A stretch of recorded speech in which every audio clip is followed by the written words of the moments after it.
ലൈംഗികതയും ഭക്ഷണവും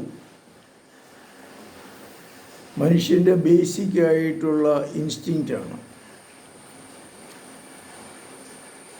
ഏത് ജീവിയും ജീവിക്കുന്നത് ഭക്ഷണത്തിന് വേണ്ടിയിട്ടാണ്. അതിൻ്റെ പരക്കം പാഞ്ചിൽ ഒരു താറാവാണെങ്കിലും പശുവാണെങ്കിലും കോഴിയാണെങ്കിലും ഭക്ഷണത്തിന് വേണ്ടിയുള്ള പരക്കം പാച്ചിൽ നമുക്ക് കാണാൻ സാധിക്കും.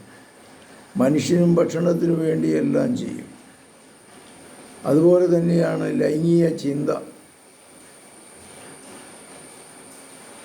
ലൈംഗികമായ ആസക്തി പുരുഷനാണെങ്കിലും സ്ത്രീക്കാണെങ്കിലും ലൈംഗിക ആസക്തി ഉണ്ടാകാം. അത് തെറ്റുകളിലേക്ക് ക്രമത്തിന് അതീതമായി പോവുകയും തെറ്റുകളിലേക്ക് പോവുകയും ചെയ്യുമ്പോഴാണ് വ്യഭിചാരത്തിൻ്റെ തലത്തിലേക്ക് പോകുന്നത്. ഏതൊരു പുരുഷനൊരു സ്ത്രീയുണ്ട്, ഏതൊരു സ്ത്രീക്ക് ഒരു പുരുഷനുണ്ട്. പക്ഷേ അത് തെറ്റായ തലത്തിലേക്ക് പോകുമ്പോൾ ചിലരിങ്ങനെ വ്യഭിചാരത്തിൻ്റെ പുറകെ പോയി മദ്യവും വ്യഭിചാരവും ഒത്തുപോകുന്നതാണ്.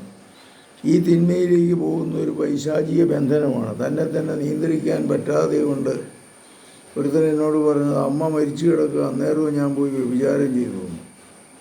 കർത്താവേ, മക്കളെ അനുഗ്രഹിക്കണമേ. ലൈംഗികമായ വികലമായ ചിന്തകളിൽ നിന്നും തിന്മയിൽ നിന്ന് ഇവരെ മോചിപ്പിക്കണമേ.